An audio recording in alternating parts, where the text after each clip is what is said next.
next generation of warfare, psychological warfare. In modern conflict, the mind is a potent weapon. Discover General Michael T. Flynn's groundbreaking guide, The Citizen's Guide to Fifth Generation Warfare. Unlock tactics, strategies, and the mindset to navigate this cognitive battlefield that we all find ourselves in. Equip yourself against manipulation and emerge unscathed. Unleash your potential. Order now.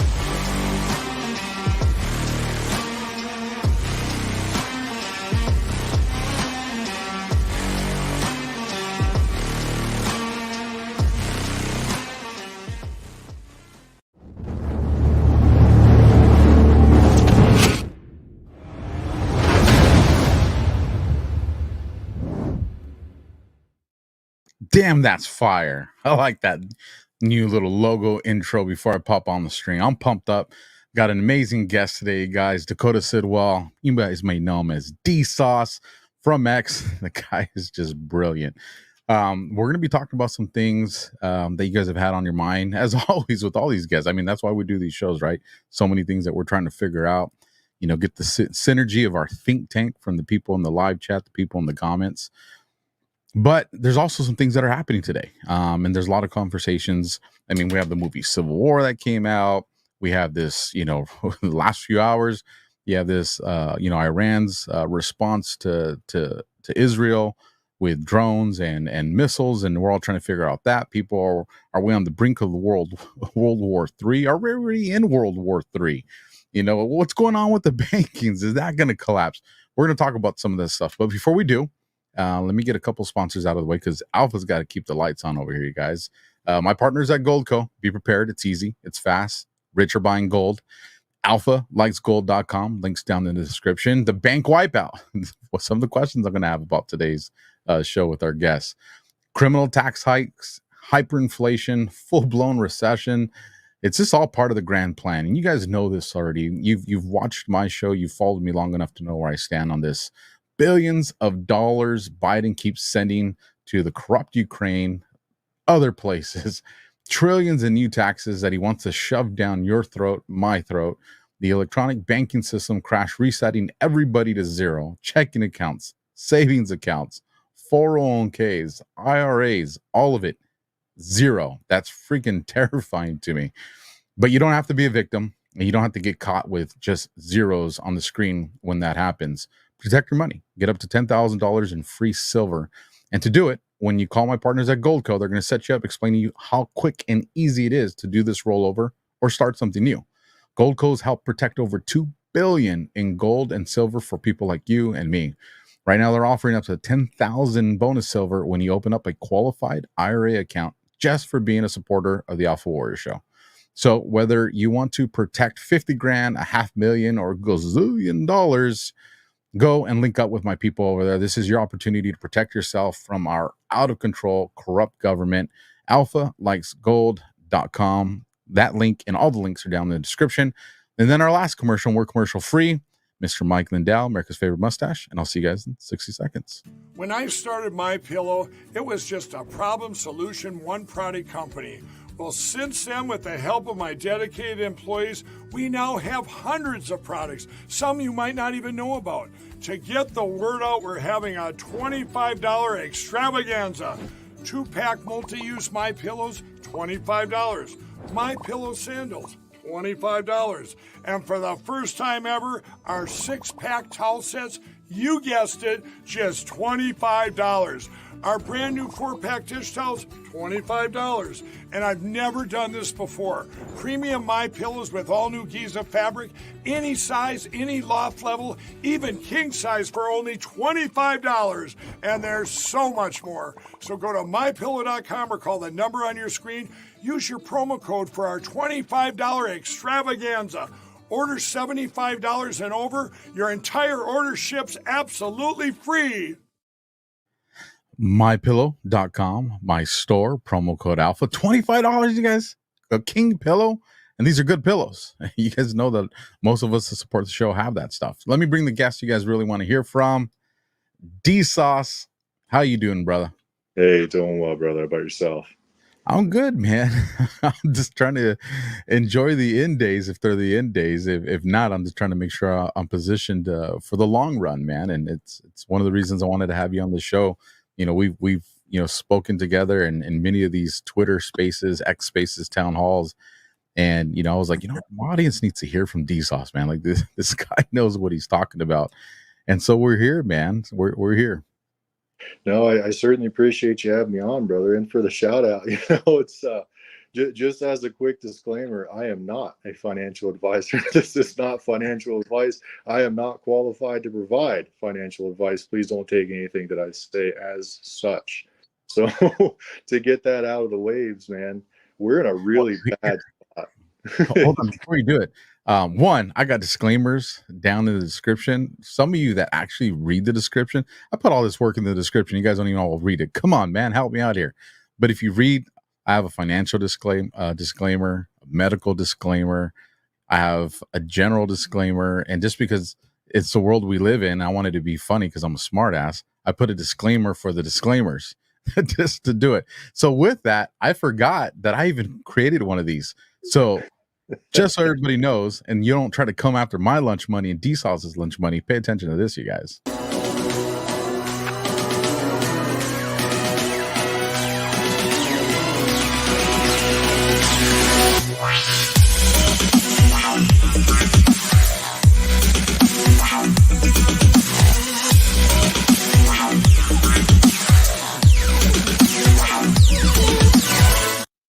What does that say?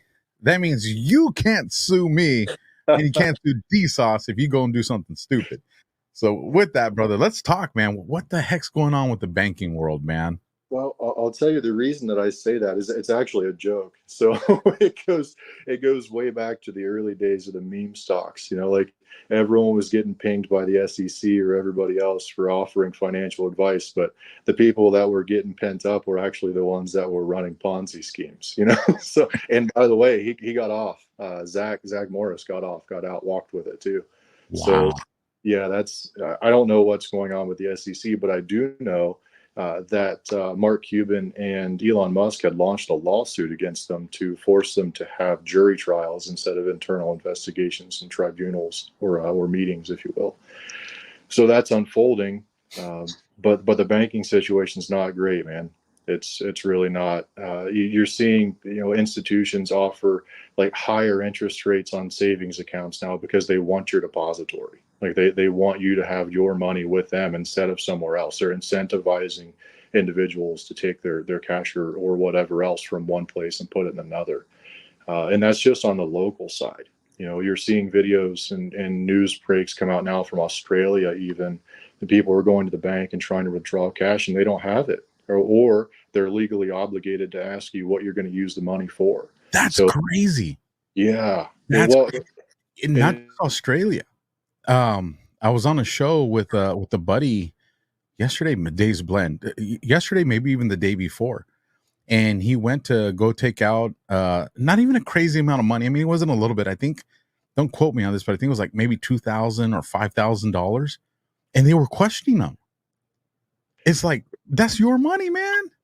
Yeah, it is, man. And that's the thing with our money, right? We're taxed when we earn it. We're taxed when we spend it. We're taxed we're taxed on capital gains. We're taxed when we die. We're taxed on our property throughout our lives, even if we own the you don't own anything, so everybody's afraid of, or they're looking at this plan that everyone's been trying to push out, either 2030 or 2040 or whatever the WHO is on to today.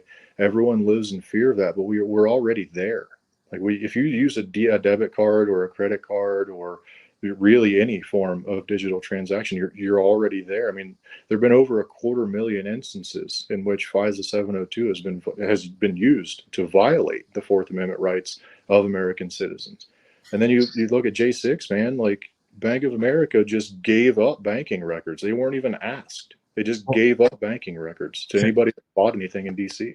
Check this out. Now, I don't know how this plays into maybe some of the stuff you'll share with us, but fun fact that nobody's probably ever heard, and unless you were my background investigator when I was going into the military or law enforcement, you're not going to know this, but Alpha's first job, you guys, and it was for the credit and catalog department. That's why I know how to wrap gifts, man. Like I'm a ninja when it comes to wrapping gifts, because that's how you got tips when you were working at JCPenney's.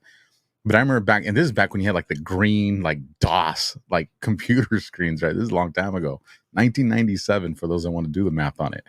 And, people would come in and, they give you a blank check, their social security card, their driver's license, a utility bill. I'd plug all this into, a little computer and, hit enter. And then usually within, back then we said it was like, I think it was like 10 minutes, you had a response back, approved or denied. If it was denied, you tell them, same thing people get told now, you'll know in the mail.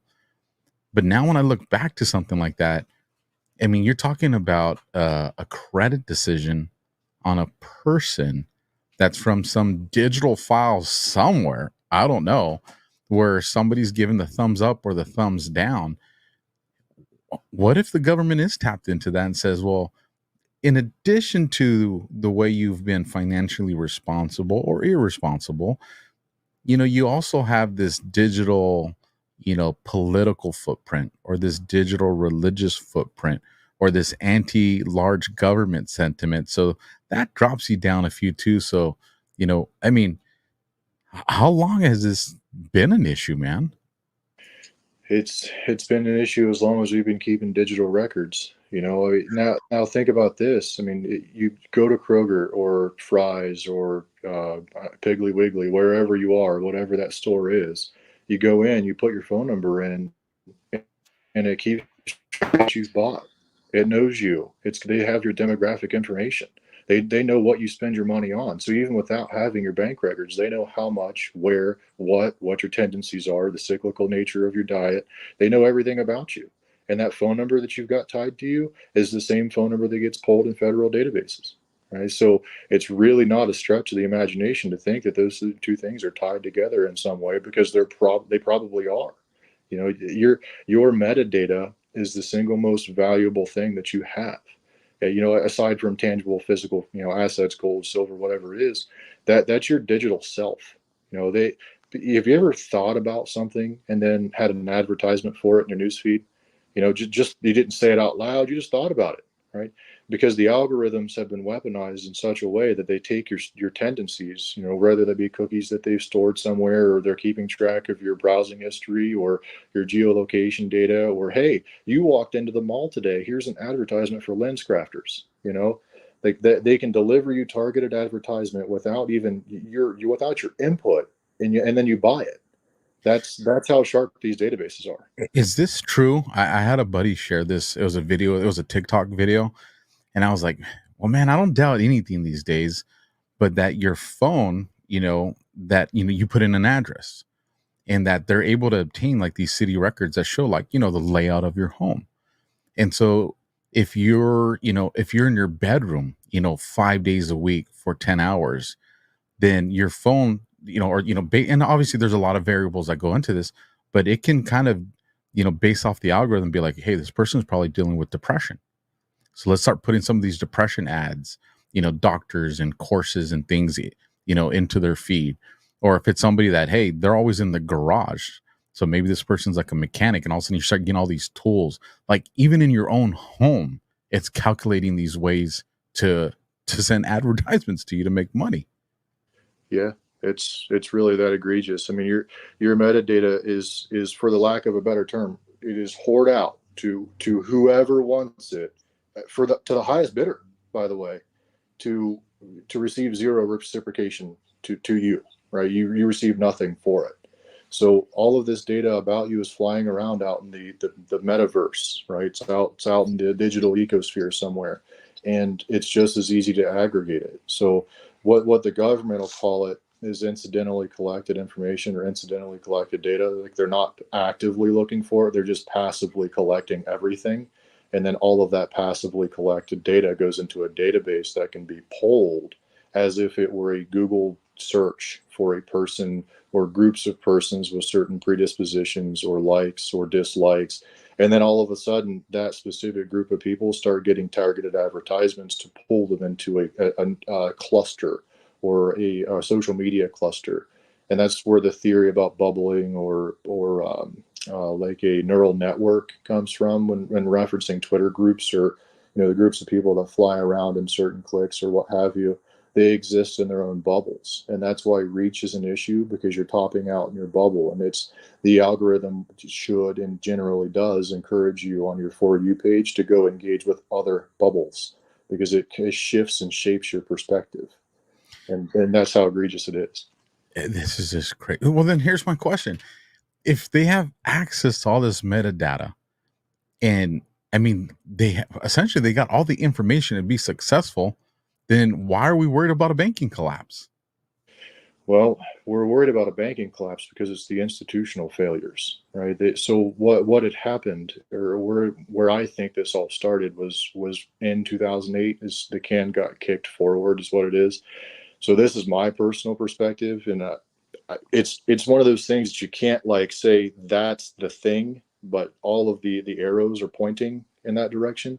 I think Bitcoin was created specifically to can kick the financial crisis of '08 forward and shift the responsibility financially onto free-willing participants. So by buying in or otherwise subsidizing Bitcoin, you're indirectly subsidizing the bail-in of the corporations that are currently launching initiatives to embrace it. So BlackRock, JP Morgan, although Jamie Dimon's been kind of wishy-washy, right? But we know what Dan Pena thinks about it, to zero, right? But the big question is who's behind it, right? So is it the CIA? Is it the KGB? Is it McAfee, right? Was it Silk Road? Was it always a honeypot? All of those different questions lead to the same conclusion. It was probably a honeypot, and it was probably an effort to kick financial responsibility down the line. So if you were to look at that and then see the record highs that it set 2 years ago and then drop back down, and the record highs now, those record highs came in coincidence with when banks needed money. If look at that, right? 2021 or even back, it was actually 20 into 2021 is when the meme stock situation happened, right? Ken Griffin lied to Congress under oath about having communicated with Vlad Tenev, which is the CEO of Robinhood. So they took away the buy button of GameStop, American Airlines, AMC, BlackBerry. I think there were a couple others that were on the restricted list, but I don't remember if they actually had the buy buttons taken away. But they put you in PCO because they didn't have the money to cover their shorts. And then they didn't cover their shorts, and then nothing happened. And then they didn't cover their shorts again, and then nothing happened again. And then FTX collapsed. But I still think that was an organized attack, if you will. CZ was just a little too deep into that. His body check to FTT is really what started the collapse, in my opinion. But that whole situation was just money laundering, or debt equity swaps, or a parallel, tokenized network of debt shifting is really what it was. And it's that bad, man. I mean, they are literally moving rocks around to try to keep you from finding what they're hiding under the rock. Like, no pun intended, but that's what they're doing, playing a shell game. It's crazy, man. It's DSauce. It's crazy, and my audience is, the way I see it is, my audience is my responsibility. It's not my responsibility to tell them how to think. And it would be irresponsible of me to only put things in front of them that I agree with, because then I'm no different than the mainstream media. But at the same time, I'm pretty honest. Like, if I don't know, I'm gonna say, hey, I don't know. Like, we'll theorize here. We'll try to come up with some, educated, formulas and see how it pans out. But ultimately, it's like, I ain't God. And I'm not down in the bunkers of NORAD, and I'm not in the Oval Office, so we're doing the best with what we got. And what makes it even more difficult is a lot of what we got comes from corrupted information sources that are deliberately put there, to make some type of thing happen, whatever that thing is. And so one of the biggest questions I always get, and, I would say my audience is probably somewhere 50-50, maybe 40-60, hard to kind of weigh, but they're all alpha. Come on, man. Bitcoin or XRP? Like, it's all the time, right? And I say, listen, I would hate to be the person to give you bad information and And then all of a sudden 2 years, you're telling me like, Alpha, I lost my home. I had to pull my kid out of college. So I'm like, I don't know. My heart's with XRP. Like, that's my heart, like my own intuition and my gut with all the things that I hear, that points me in that direction. Now, are there things, do I own a little bit of Bitcoin? I do. I'm not dumb. Like, if there's an opportunity to try to make some money, like, I'm trying to survive. But if I personally have to, choose, then yeah, that's the direction I'm leaning. And here's one of the things too, and I won't name the guy that said it. He's a good friend of mine. I don't know, maybe he would be cool with it. But one of the things he had told me about early on when they were researching Bitcoin was Diego Garcia Island, right? And when he said that, I've heard, the theories around that. Then my brain started kind of reverting back, and it was like, we were having a hard time finding these mob bosses, and we're having a hard time finding these assassins. And then all of a sudden Bitcoin came along, and all of a sudden we started making these huge busts. Now, could it be coincidence if you believe in that, or synchronicity if you watch another show that I do? I'm just saying, I don't believe in coincidences, and it's just, I'm putting a lot on your plate here. And at the end of the day, we're just asking for your opinion is what we're trying to get here. But one thing that I do believe is, if there is a white hat operation in play, some good guy thing, then the current system we have, I don't think we say the system failed, but I think the system's doing exactly what it was designed to do. And it's not like we can reboot that and make it work, because it's designed for corruption. So what I always tell my audiences is, look at, hey, the bad guys need this thing to collapse to institute what they want. The good guys need this thing to collapse to institute what they want. So the only thing that I'm pretty certain of is the shit's going to collapse. Now, I've been told by people, a couple layers in from the onion, because I've asked, I ask a lot, and sometimes it's like, we can't tell you, or we don't know. But one question that was answered to me is, whatever decisions you make, you got to make them now, because a lot of people suspect that, there's going to be these warning signs. And what I've been told is the warning signs have already been there. When this unfolds, when that switch is hit, it's instant. Like, the collapse is instant. How does that kind of line up, all this stuff that I shared with you and the things that you've studied and you've heard?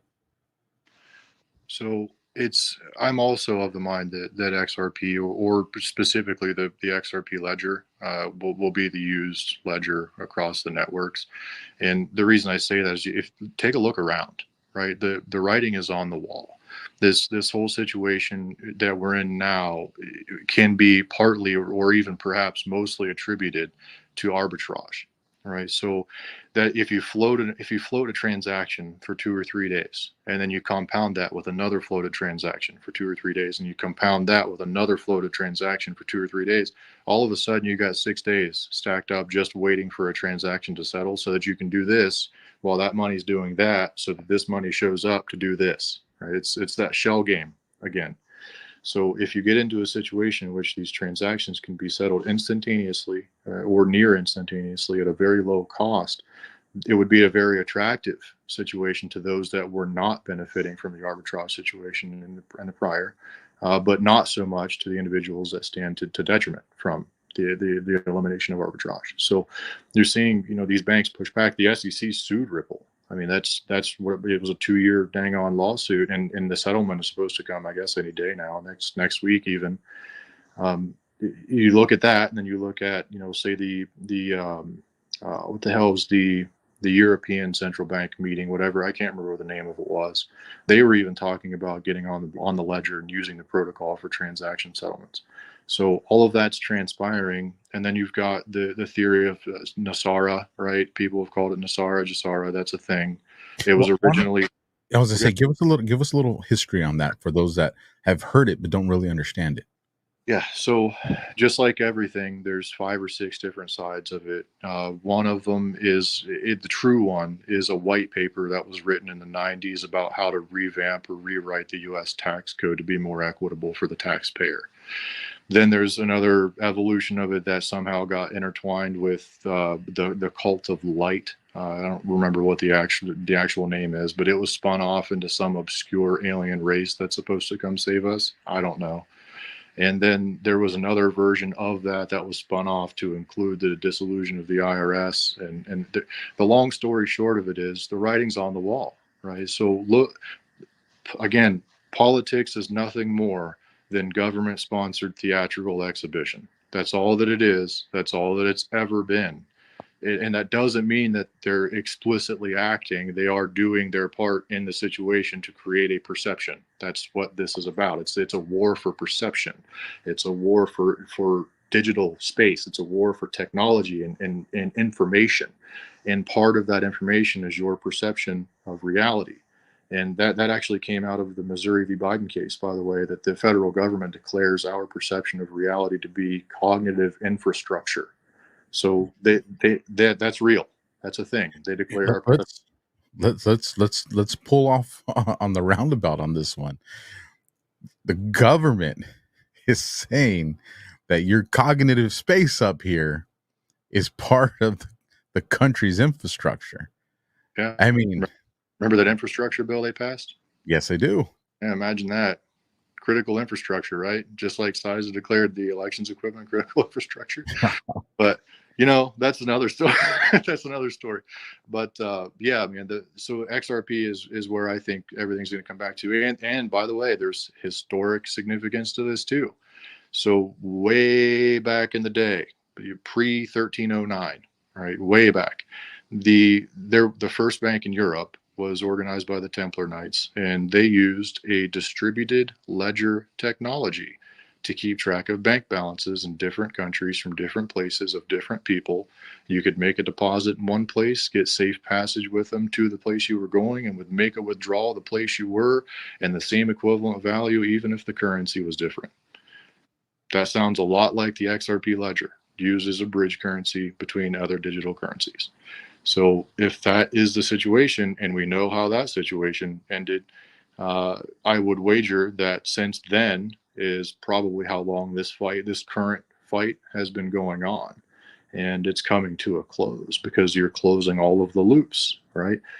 OJ died 2 days ago. Kissinger died. Rothschild died.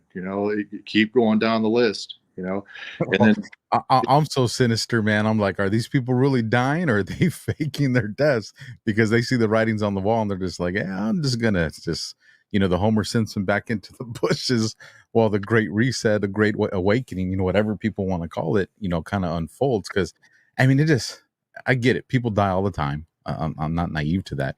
But when you hear all these certain players that we've always known in the game, now they're all just dying. I'm just like, are they going into hiding? Is some elite group taking them? Like, it just seems odd to me. Well, get this too, though. The king gets diagnosed with pancreatic cancer. Secretary of Defense, pancreatic cancer. O.J. Simpson, pancreatic cancer. I get it that it's prevalent, and I get it that it happens. That's a rash, right? At the same time, from very high or people that are high in society, right?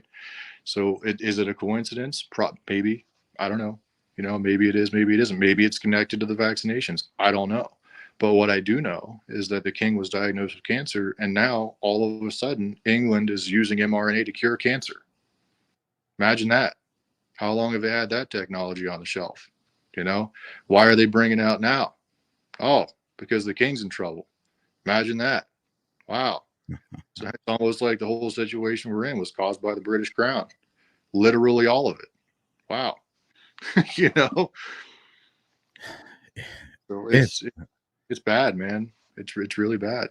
It is. I've been doing this series with Colonel Towner on Operation Gladio, and you go all the way back. All these different clandestine operations that take place, and it's one of the reasons I love doing this series with her.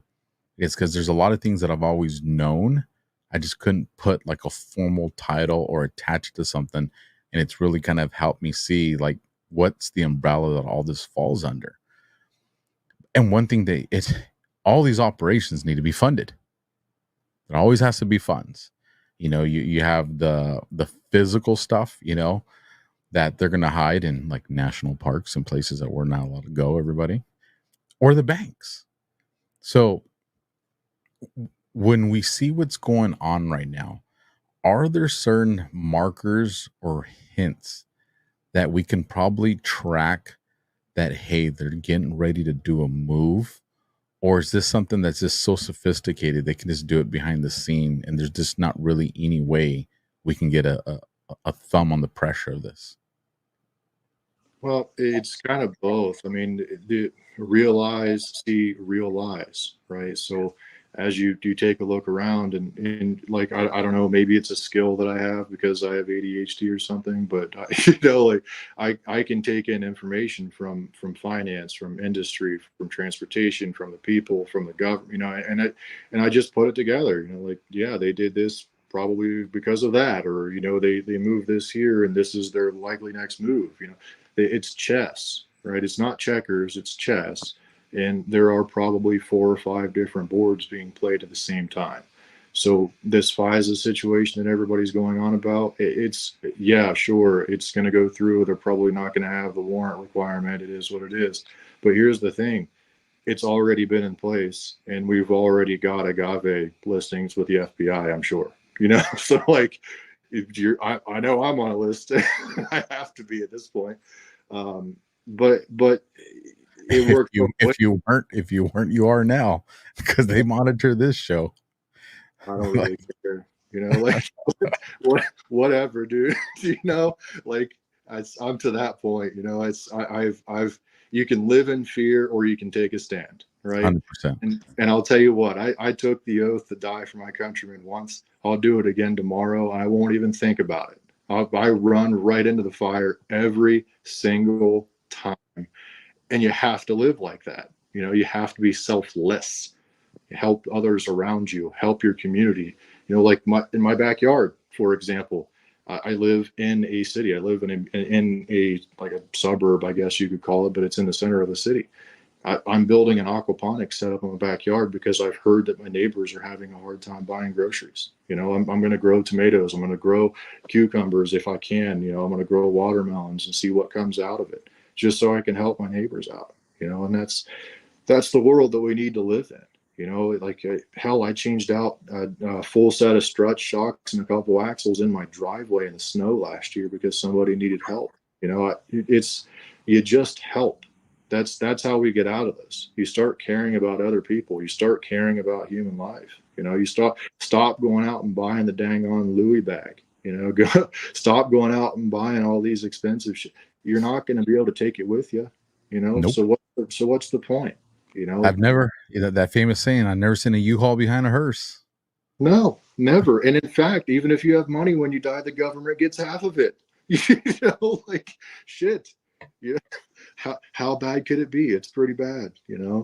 So as we continue down that path, especially from a societal perspective, we're going to be we're living in the Great Depression right now. That's probably the best way to describe it. So if you look at, I'm 30, I'll be 32 this year, young guy, so what I was taught way back in school about the Depression, you got tent cities everywhere, you got a homeless problem, this, that, and the other. They were all World War I, World War II vets. They were out homeless. It sounds a lot like today, and then you look around, we've got bread lines, we've got shelters that are full, we got people getting turned away, we've got battered women's shelters that are packed to the brim because the counties don't care. It's the same situation, and then you go buy a steak, man, go buy a steak today. Holy shit. You want to talk about expensive, maybe $40-$60 for 2 ribeyes? What's that? Not even steak, man. The other day, I got an Instapot and I wanted to make some chicken, right? So I just want to go get chicken breasts, usually pretty fairly inexpensive. And I looked at the price tag. I'm like, nah, they got to mark this wrong. So, I picked it up, moved it aside to grab the one under it. It was three like average size chicken breasts, $22. I was like, what the heck? Yeah, dude. This is crazy. Well, I think you've said you've got little ones too, right? I've got 2 little ones and a teenager this year, and another one on the way. All right, we pack their lunches. We're not using Lunchables, none of that. We'll pack them, some sandwiches, some grapes, raspberries, blackberries, blueberries, a healthy, a good lunch. It's not cheap, and then you got to pay for daycare on top of that. That's $2,200 a month just in daycare, right? Just in daycare. And then you've got another $120 a week in lunches or what have you, not including other expenditures. Right. The difference today versus the Great Depression is we have access to more cash. Right. It's not that we have more money. We just have access to more cash. We have more monopoly money to spend than our great grandparents did. And now as we're looking around, we're wondering why they were burying jars of money in their backyard. And it makes sense. Like, I get it. It makes a lot of sense. But the thing is that just burns me up to no end is we could fix this tomorrow as a country. It could be fixed tomorrow. The legislation has already been written. It's already been introduced. It's House Resolution 2435. It's Biggs, Mooney, Gozar, and there's one other one. Luna was the co-signer on it. It's one paragraph, one sentence. Return to the U.S. the gold standard. Return U.S. currency to the gold standard. Is there our purchasing power? It's like you read my mind, because I wanted to go. That's where I wanted to go. Well, and here's the thing. We can increase production. That'll offset, but that's a 5-year plan at a minimum. I don't know if you've noticed, but all of our oil refineries have been on fire. All of our food production facilities have been on fire. Our infrastructure is factually and literally crumbling below our feet. So it's a 5-year plan, at least, to increase production. So we can't do that. We can increase taxes. Hell no, we're not doing that. Okay, so the only other option we've got, there's two. You got default, which is probably going to happen anyway, or we can change the backing of our currency. And if we change the backing of our currency and impact their purchasing power in a positive way, all of a sudden $1 is worth one gold standard dollar instead of like 17 cents to the dollar. And I think it actually is 17 cents, by the way. Yeah, let me ask you that, because, oh man, this was probably about, I'm guessing here, I want to say probably around 6-7 months ago. I was speaking to a gentleman on a call, and he was telling me that when they were comparing the US dollar to the ruble, because the ruble is, the way I understand it, is being backed by gold, that we were like 20 some cents compared to one. And I was like, wait, what? Yep.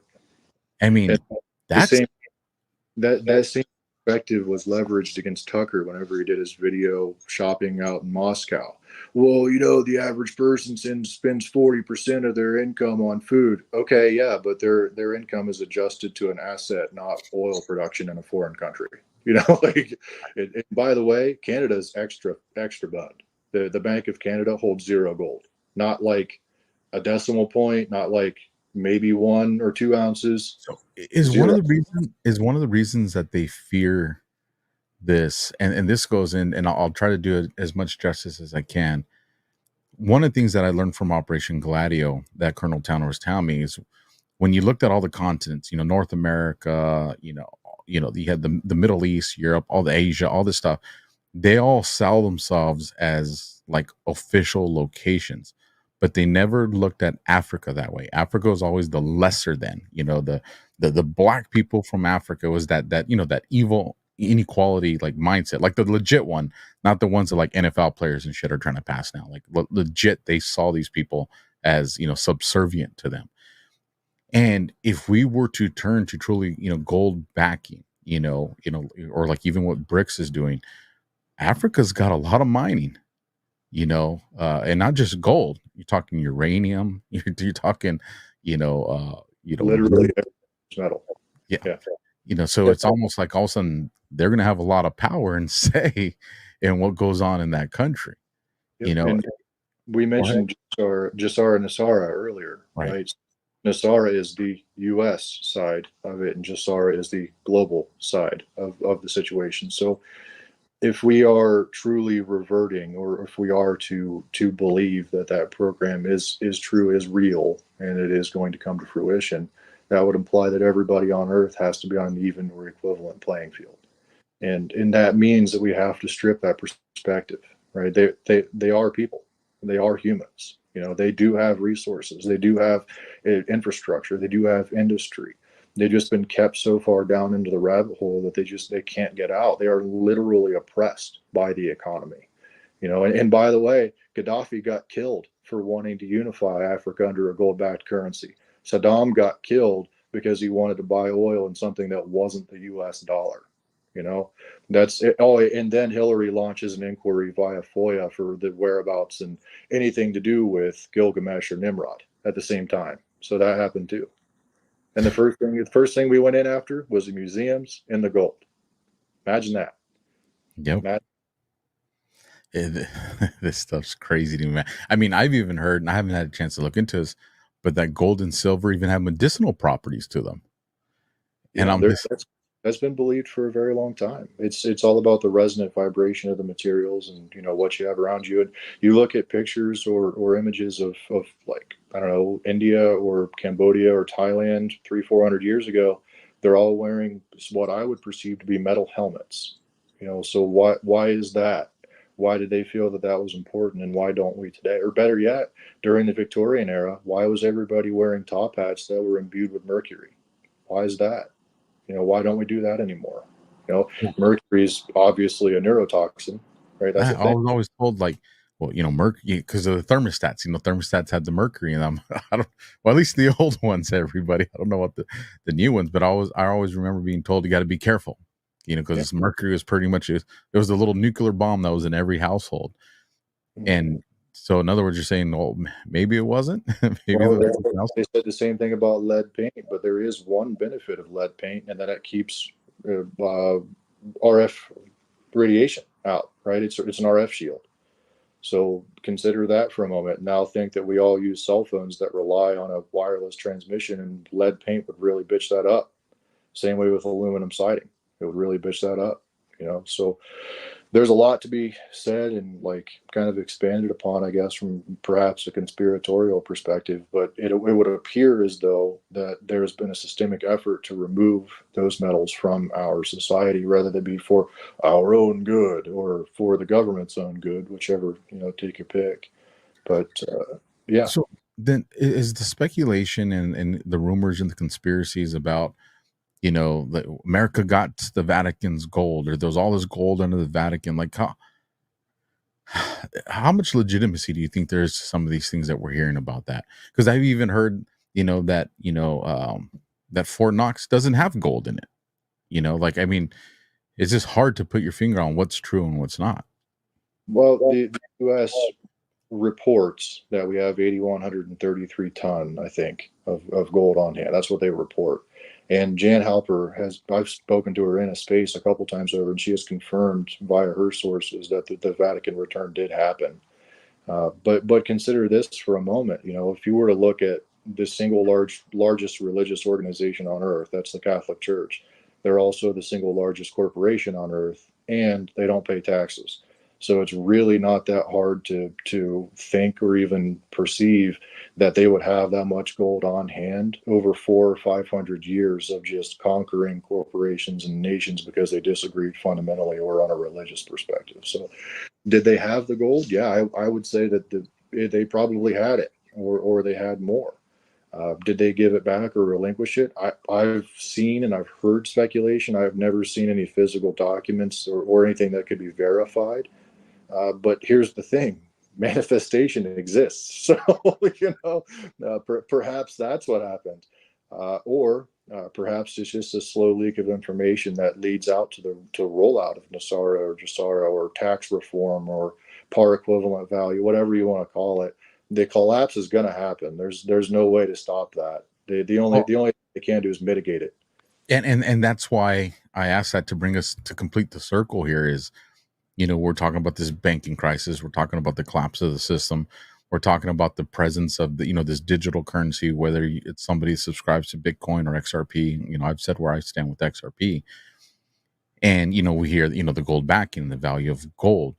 How does XRP and gold mesh together? Like, are they two separate things? Is it a mutual relationship? I'm not aware. You get what I'm asking on that? Yeah, I'm not aware of like a staunch existing connection, if there is one. There's a lot of speculation about the QFS, right? So the quantum financial system is where that theory is rooted, I think. And if I were in a position of power to make an action that would make something infallible, right? So I would take a cryptocurrency and peg it to the par value of 5 precious metals that are traded in 2 or more separate economies. So that would be platinum, palladium, rhodium, silver, gold, whatever it is. That way, if you wanted to destabilize that par value, you would have to destabilize 2 or more of those precious metals, which means that you would have to destabilize 2 or more exchanges. And the reason I think that, and the reason I think that's the best path forward, is if you remember, I think it was 21, it might have been 22, one of the two. JP Morgan was caught deliberately manipulating the London Metals Exchange via nickel arbitrage. And it turns out upon the investigation that the nickel that they had purchased was actually just bags of rocks.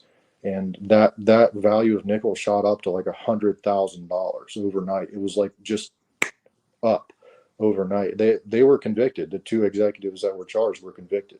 So they did manipulate the London Metals Exchange.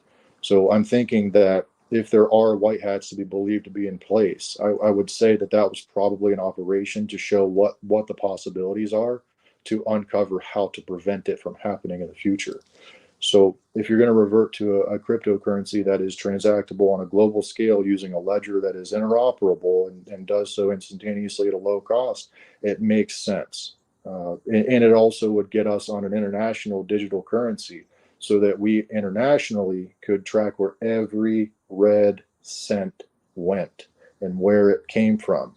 And then domestically, we could just keep our currency that's in circulation, but apply the backing of that fixed asset or that fixed or pegged value to the currency. So I can't help but listening to you, and it's just the emotion that I feel as I'm listening. It just feels like this is the way you end wars.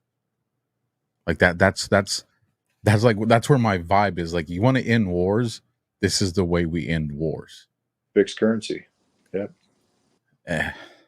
It would, I mean, explains so much of why they don't want that, the way we're talking about it, because this is how they make money, because they control both sides of the war. Yeah, well, and watch Monday, right? So what'll happen? Raytheon, Lockheed, Boeing, Northrop Grumman, all the defense stocks probably rally. The banks will probably take a ride up with them because they had a bad Friday. Cryptocurrency is bleeding out this weekend, so they're going to take the profits that they made in crypto, flip it back over to the market, cover their shorts if they can, ride the wave up if they do. If not, they'll buy puts, profit on the way down, take the cash out, run crypto back up, wash, rinse, and repeat. That's what they did to the meme stocks the first time around. Crypto and the meme stocks were inversely related. Crypto would run while they were dropping. Crypto would drop while they were running. They were washing money back and forth because they were in a compromised position. The problem is today it's even worse. Now commercial real estate is collapsing. Now housing is collapsing. Now industry is collapsing. Now there's tornadoes and fires and earthquakes and all kinds of shit happening that's hitting their bottom line. And they're being forced into position that they have to disclose losses. Intel disclosed a $7 billion operating loss on the back of them losing $2.5 billion in funding from the Pentagon for their new construction in Ohio, right as the earthquake was happening in Taiwan that destabilized TSMC, right as TSMC gets a grant from the federal government to build a new plant in the United States, right as China bans AMD and Intel processors coming into the country. So the chips war is where it's at. That's the real war. It's the access to AI compute. That's really what they're after. In money. It's always about money. Every war is a banker's war. Somebody stands to profit in every side of the war. Speaking of wars, in the last few hours, we saw, Iran, launch a strike back against Israel with drones and missiles. What's your take on all this, man? I'm hearing everything, from every direction on what's going on. It's to the point, on one of these screens, I'll have this. It's from Source Global News, SGN, and there's 1, 2, 3, 4, 5, 10 different cameras. Tel Aviv, Safed, Israel, Damascus, Syria, Tehran, just a bunch of cities that I'm watching because everybody's talking about seeing missiles and seeing explosions, and I'm just like, I want to see it for myself. Like, everybody's talking about it, I want to see it for myself because you just don't know what the heck is going on. So, what's your take on the announcement that Iran fired some drones and some missiles over at Israel today? So my initial knee jerk was it didn't happen. All right, that was just because, like I need to see it, just like go see firsthand, because we've seen everything else in this conflict firsthand. We've seen both sides of the fight. I stand with the people, right? I don't stand with the corporate governments. I don't stand with the military industrial complex. I don't stand with the killing machine. Just stop killing people, right? So find your empathy, stop killing people. That's what needs to happen. So looking at that perspective, and then let's zoom out, right? Let's zoom up to the 40,000 foot level. Trump signed the Abraham Accords, right? It was a unilateral agreement to maintain peace in the area. Maintain peace in the area, So then you look at when the missile strikes did launch, well, I don't have the list in front of me, but it was like Turkey, Jordan, Syria, I think Iraq, maybe Iraq. I don't know. Long story short, they all closed their airspace and they started shooting down the missiles that were inbound. All right. So they're acting in unison to maintain peace in the area. So if there is a retaliatory strike, I want to know if those same nations are going to prevent the retaliation. Are they going to stand up? Are they going to start defending themselves? Is that what's going to happen? Then you look around or zoom out to what our politicians are saying, like Mike Lee or Gates or, the typical people that we hear from, disband the UN, disband NATO, this, that, and the other. Okay. So if we're going to disband NATO, I support that because just on premise, they've done nothing but get us into war for the last 30 years. So, look at that for what it is. And then Sweden was added into NATO too, which is a whole nother situation because of Ericsson and all of the corporations that operate out of Sweden. But it appears that the countries of the Middle East are being forced into a position in which they have to work together. And I think that the U.S. might be in the area to act as, I'm hoping, a peacekeeper. And when I say the U.S., I mean the actual military, not the CIA, not the NSA, not the propaganda departments, because we know what they do. They specialize in regime change. That's what they do. So I'm of the mindset that we're probably there just to peacekeep. And if you don't know, we and Russia both have warships in the Red Sea right now. Right. So if we can be there together in one space and not blow each other up, there's obvious collusion, I think. So I think what's unfolding is in the ultimate test of the Abraham Accords is really what it boils into. And I don't think it's a coincidence that Trump got the embassy moved from Tel Aviv to Jerusalem on purpose. And the reason I say that is every time that there's a conflict in Jerusalem, right, or in that area, it results in the same thing, right? It always cyclically has resulted in the same thing, and I think we're gonna avert the unilateral destruction this time. I think we're gonna get past it this time. Well, I want to bring on a video, and you shared this video. Trump, yeah, this is the one. I want people to take a listen to this. Let me bring it up on the screen, and let me hit play because it's real short. It's only like a minute. Happened with me. I had Iran in check. We hit them very hard for something that they did, and they had to hit back. They feel they have to do that, and I understand that. They called me to tell me we're going to hit a certain location, but we're not going to hit it. It's going to be outside of the perimeters. Who called you? Iran called me. Called for me, and they let us know, and we had 16 missiles went off. I believe it was 16. 6 or 7 failed in the air. When was this? This was prior to the attack on a fort that we had, where they hit back. Do you remember when they sent 18 missiles or 16 missiles? 5 failed. They let us know, don't move. We're going to have to hit you back. Psychologically, we have to do that because we hit them on something. You remember, they sent 16 or 18 missiles, and we knew they weren't going to hit inside the fort. And the media was going, and now I reveal it, the media was going wild because they say it's strange. They're very accurate missiles. How come they all missed? Nobody was killed, if you remember. Yes, with all of those missiles, nobody was killed. Now, they had to do it because they have people and they have to show strength. So they aimed the missiles, but they said, please don't attack us. We're not going to hit you. That was respect. So we're talking kayfabe at the freaking highest levels, man. I never saw this. Yeah, that was a good one, man. And that was back from when we had hit Soleimani coming out of his airplane. Mm-hmm. Yeah, so that's what I'm saying. Like the guy drafted and had it, everyone signed. All the participants signed the Abraham Accords, so they all understand that they're on the hook to protect and defend their area. So if you look at that and then look at the embassy move, it was a capture of Jerusalem, right? Look at it for what it is. And then he was given award and praise and went through the sword dance whenever he did his victory tour, right? So that's an acknowledgement that an accomplishment had been made, and I think that's actually an accomplishment of Kushner's that, you know, when he worked with him, he really gets overlooked because Kushner played a pivotal role in establishing those agreements.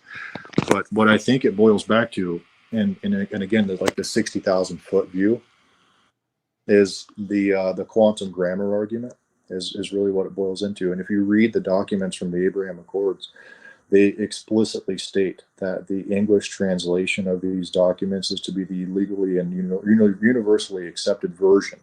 So why would they go through the effort to include that verbiage if they weren't considering quantum grammar? And what that, I don't know if you've followed or if you've ever listened to what's his name, Russell J. Gould or David Wynn Miller. Whenever they went through the arguments for quantum grammar, I just gave you a new rabbit hole. You might want to write that one. That one's fun. The long story short of it is the Title IV U.S. flag was captured by Russell J. Gould right up or leading into the year 2000.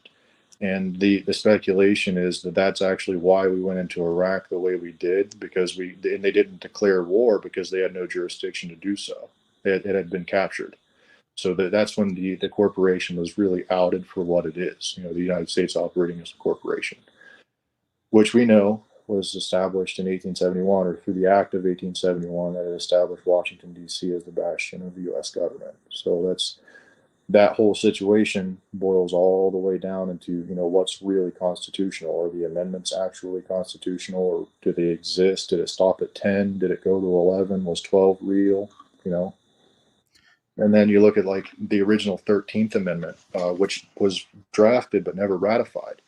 It's the Titles of Nobility Act. And that would have stripped anybody that held a title of nobility, to include Esquire through the bar, from holding a political office in the United States, and also stripped them of their American citizenship. So that if that would have been passed and actually ratified, the individuals that were installed into our government at that point in time wouldn't have been able to have moved forward with the plan that they had established in 1871. So it's a weird, deep rabbit hole. Wow. You consider the Vatican, they repudiated the doctrine of discovery last year in March. So that would imply that any treaties or land grabs or agreements that had happened since then or were dependent on that doctrine were they're just nullified. So then you saw, for example, like Hawaii, whenever Maui happened, the native people wanted to reclaim their land because Hawaii was annexed afterwards and through the doctrine of discovery. And then Australia was also set up via the United States on behalf of the crown. So it really goes that far back. That quantum grammar argument really unravels everything legally. I'm gonna be looking at that all weekend, brother. I'm gonna be researching that. It's the first that I've heard of it, and it sounds very interesting. Let me ask you this. I know this kind of shifts directions, but you made me think about it while you were talking about this stuff. Is when we look at what's going on right now, you know, like we'll use the current conflict right now, you know, Iran and Israel, but you have the countries in the middle that, you know, like you said, close down the airspace, and we're taking down, you know, some of, you know, the missiles and things that are coming across. So obviously they're acting on what I would at least think of the anticipation of, they kind of know what's going to happen on January 20th of 2025 and this change of leadership in the country. So hence we better stick to the game plan that we had, because we don't want problems coming, you know, this following year.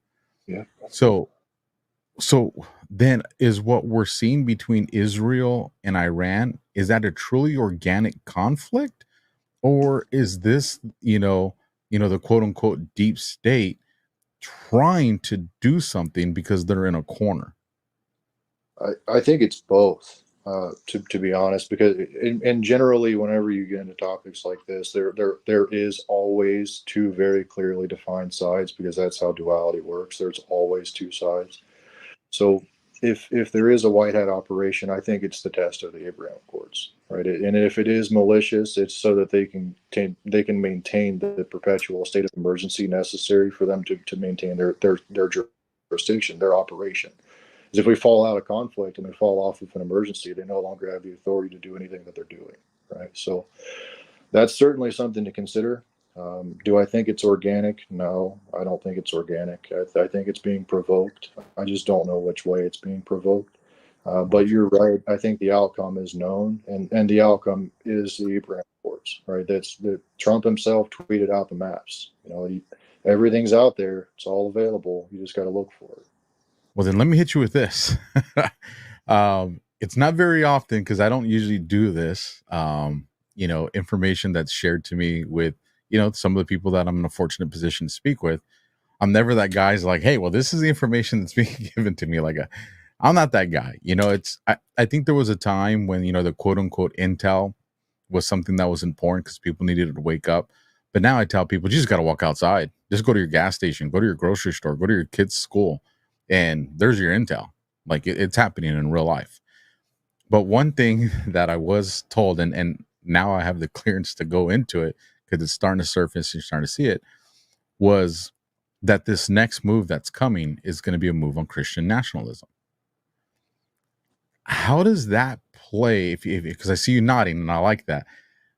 How does that play into all this stuff that's going on, considering where we're at in the time frame of things right now? So this is a touchy subject with a lot of right because it leads into the Zionism argument, so right. The thing to consider is, so from my perspective, I think our last great reset was our Civil War. I think these things come and go in about 138 years. Is about 5 generations, coincidentally. And if you look at that, and then you consider the cycles that are repeating, right? We've got adulterated food, we've got banks collapsing, we've got corporations collapsing, we've got profit ceilings being hit, we've got, the automotive industry is changing around. We're going through what could arguably be called an industrial revolution, right? That's really, or the fourth turning, or whatever you want to call it. So if you look at all of that, and then you look at, what we would perceive to be conservative values, and those conservative values just happen to be white Christian values. That's really what it is.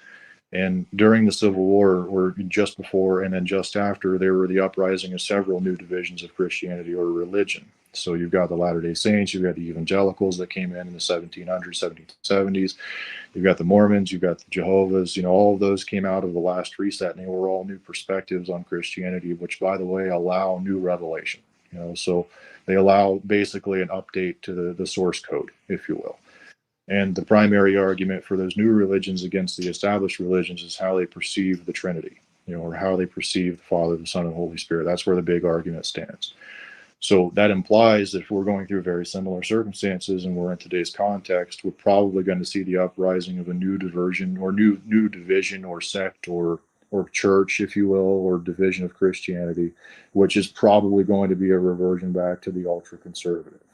So is that Protestant ultra-conservative? Is it evangelical ultra-conservative? Is it New Age ultra-conservative? Is it just not using OnlyFans? What's that look like?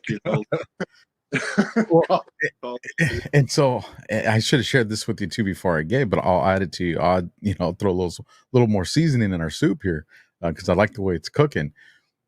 Cat's out of the bag now. So session 3, for those that don't know, session 3 of General and Boone Cutler's book is called The Role of the Church. Huh. And one of the things that was communicated early with me was, start preparing. There's going to be an attack on Christian nationalism, specifically even against the general. And so when, I look at the prior books, 5th generation warfare, artificial intelligence, and they all coincided with things that we're dealing with.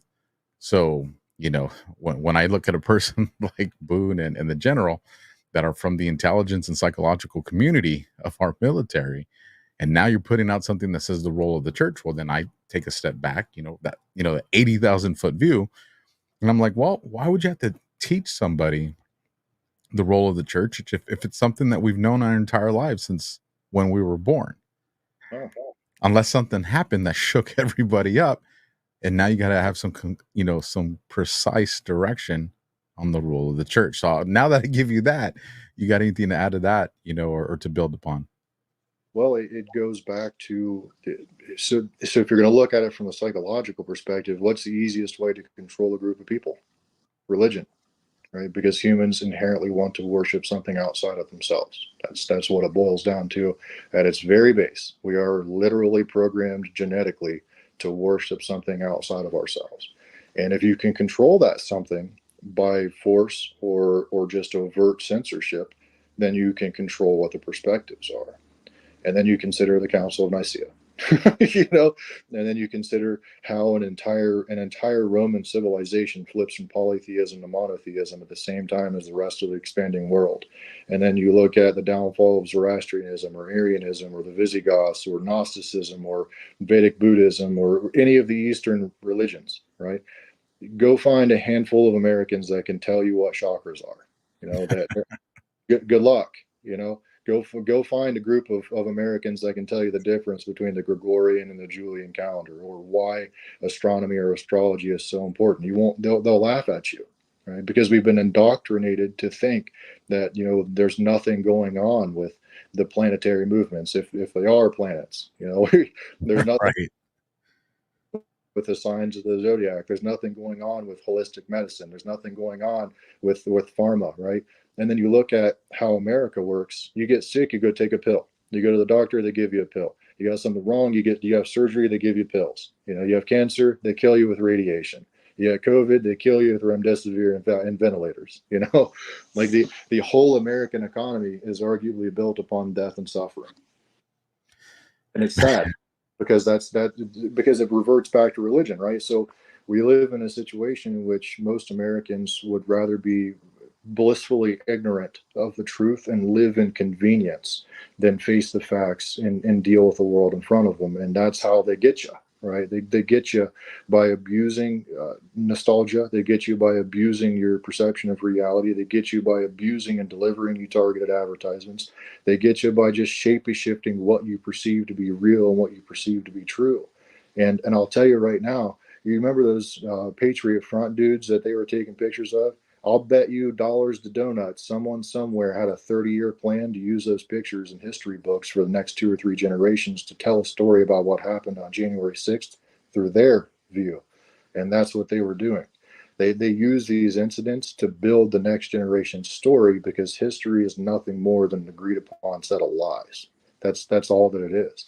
So if that's the case, and history has in fact been written by the victor and it has in fact been bastardized, you might as well go ahead and prepare yourselves, because religion has been too, right?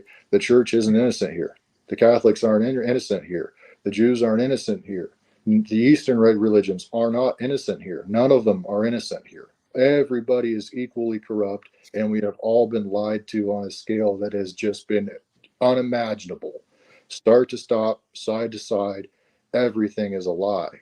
And that's how I approach everything. And I think that's how I'm able to stay so like level-headed, is I go into a conversation like today. I told you explicitly that I didn't want to prepare. I wanted to take the seat. I wanted to just go with it, right? Because I don't want to have any predispositions. I don't want to go into a conversation thinking that I am correct entirely, because I'm probably not. But other people need to understand that they're wrong too. We got to learn together.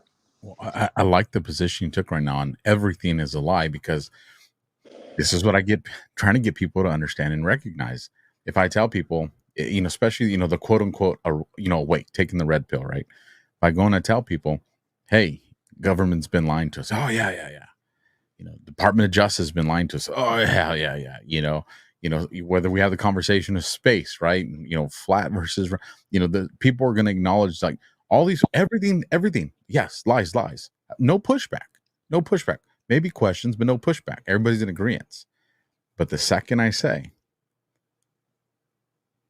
but they didn't lie about the Bible. Yeah. They didn't lie about the religious institutions. Well, no. And it's just, and that's when I tell people, see, you think you've overcome your cognitive dissonance, but you haven't. Why? And you said it earlier in the thing. What is the ultimate control mechanism? Religion, worship. And so what I tell people is I go, don't read me wrong. I believe in God. I believe in my creator. Like there's no one that's going to change that. But I also understand that if they could manipulate every book that's ever been put in front of me, the Bible's not the exception there, and that's a whole nother conversation, where there's also, I I think God had a contingency, so to speak, to where it's also the only book I've ever known to that's been referred to as the living word. And I believe if your faith is strong enough, it doesn't matter what the text reads. It doesn't matter what manipulation man tried to do. If there's a message your creator wants you to get, you're going to get that. Nothing gets in the way of that.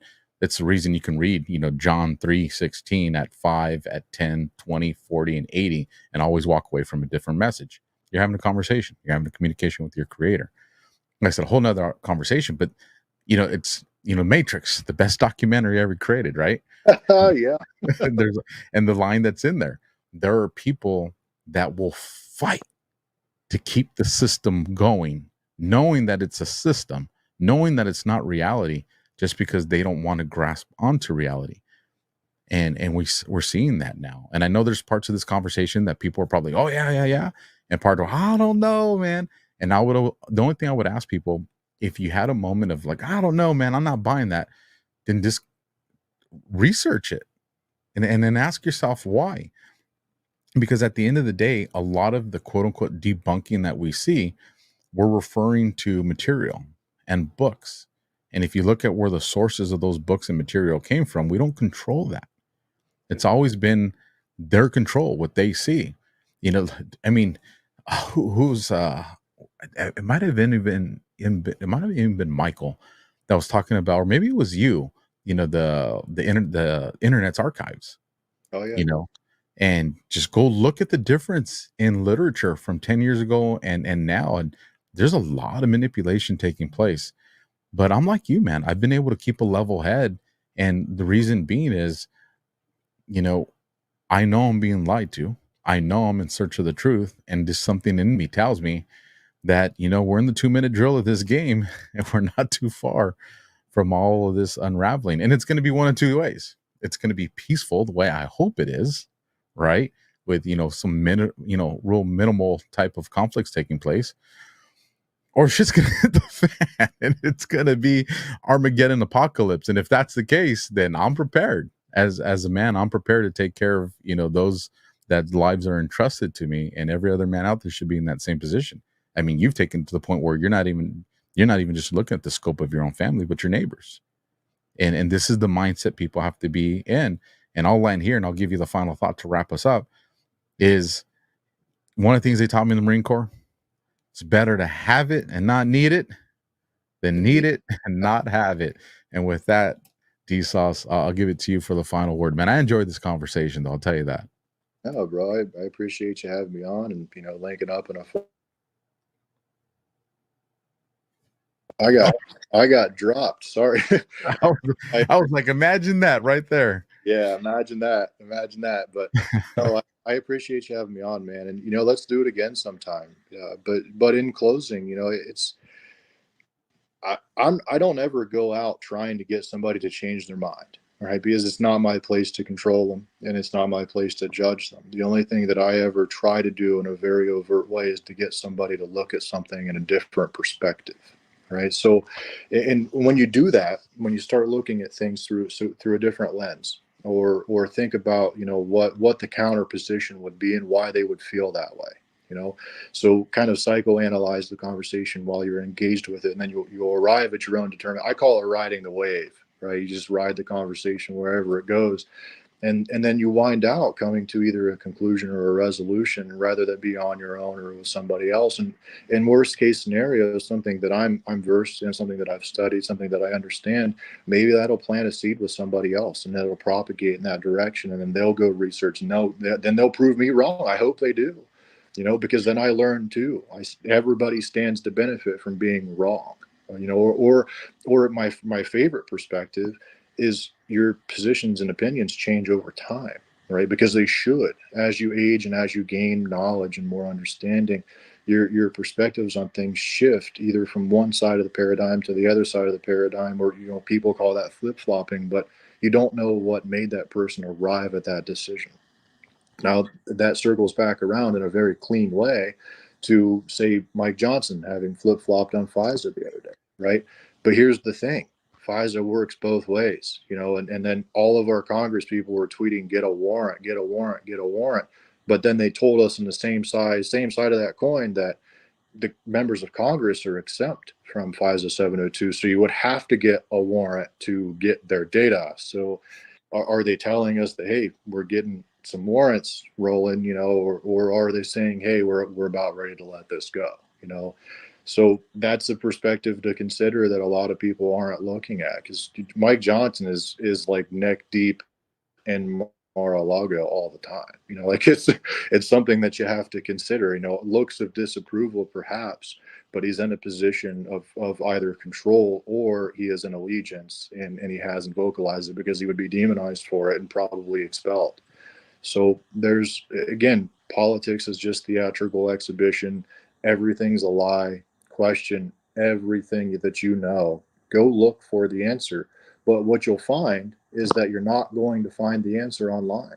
You're going to have to go find physical books that were published before 1945, and then you're going to have to read them, because that's the only way you're going to get anything that could be perceived to be true, because it was before the overt installation of propaganda in the education system.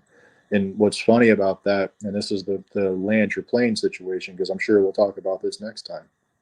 The Statue of Liberty could be perceived to be Lucifer or Satan raising his legions, right? It's the same symbolism. That's all that it is. And they're even holding a torch.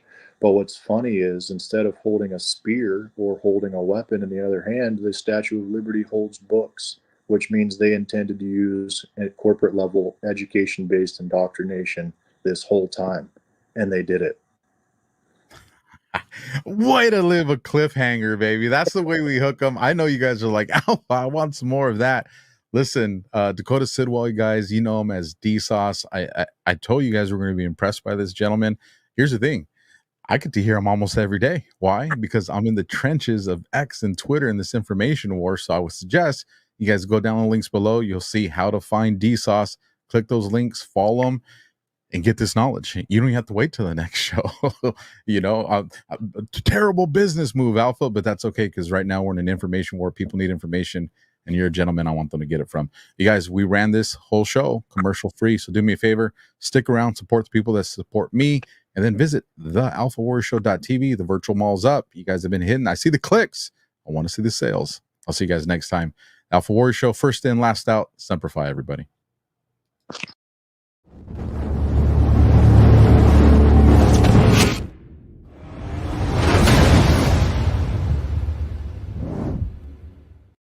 I'm excited to announce we're having a huge MyPillow spring sale, and here's a few examples.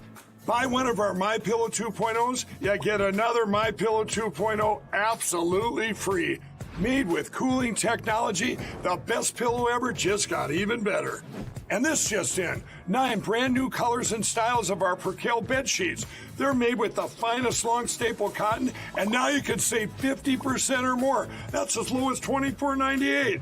And for the first time this year, I'm bringing you our My Slippers and Sandals for as low as $25 a pair. So go to MyPillow.com or call the number on your screen. Use your promo code to get your MyPillow 2.0s. Buy one, get one free. Percale sheets as low as $24.98. My Slippers and Sandals as low as $25 a pair. And for a limited time, when you order $75 or more, your entire order ships absolutely free. President's former national security advisor, Lieutenant General Michael Flynn, pleading guilty today to lying to the FBI. Flynn knew exactly how the system worked. He knew exactly what the intel world had been up to. He understood its funding. They had to get rid of Flynn. There was a moment where I just felt like I was drowning.